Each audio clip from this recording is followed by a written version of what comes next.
Terjadi di band Kotak belum juga usai.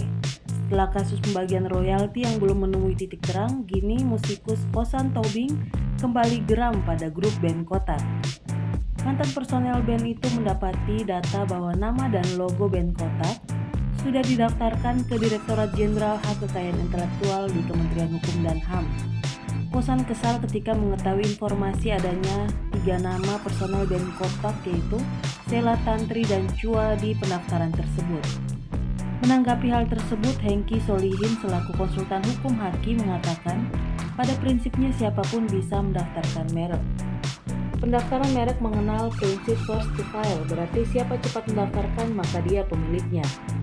Hengki juga membeberkan prosedur pendaftaran merek. Prosedur pendaftaran tersebut ternyata melalui proses yang tidak singkat.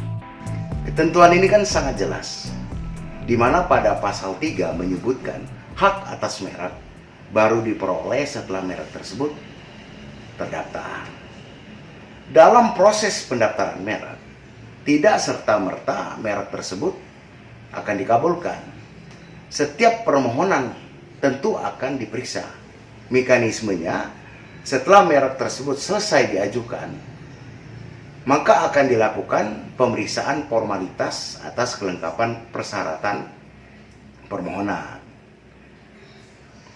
Setelah itu selesai, maka akan masuk pada tahapan pengumuman selama 2 bulan yang diumumkan melalui berita resmi merek yang dapat diakses oleh publik melalui website Direktorat Jenderal Kekayaan Intelektual.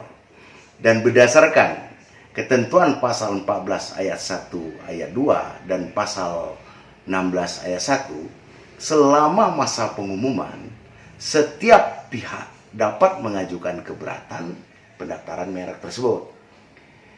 Jika selesai masa pengumuman, tidak ada pihak yang berkeberatan, maka permohonan merek tadi akan masuk pada tahapan pemeriksaan substantif selama 150 hari dengan berpedoman pada pasal 20 dan pasal 21 sebagai penentu apakah merek itu bisa dikabulkan atau akan ditolak pendaftarannya.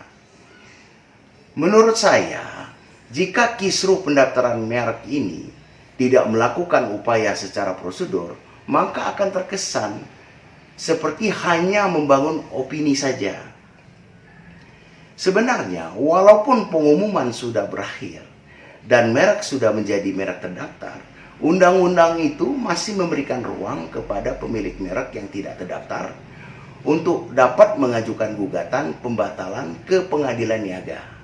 Namun juga harus diingat, ketentuan cara pembatalan harus benar-benar sesuai prosedur undang-undang dan benar-benar harus dikaji. Karena siapa yang berdalil, maka dia harus membuktikan.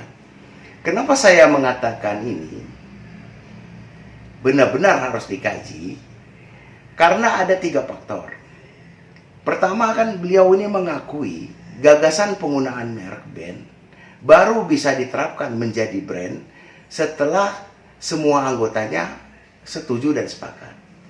Kedua, keberatan ini kan diungkapkan, diangkat ke publik pada posisi beliau ini sudah keluar dan bukan menjadi anggota personel band lagi. Dan yang terakhir, harus dipertimbangkan, pendaftaran merek ini tidak menganut azas posterius, tapi menganut azas first to file, yaitu suatu sistem konstitutif yang memberikan hak penggunaan hanya kepada pihak pendaftar pertama. Itu saja dari saya.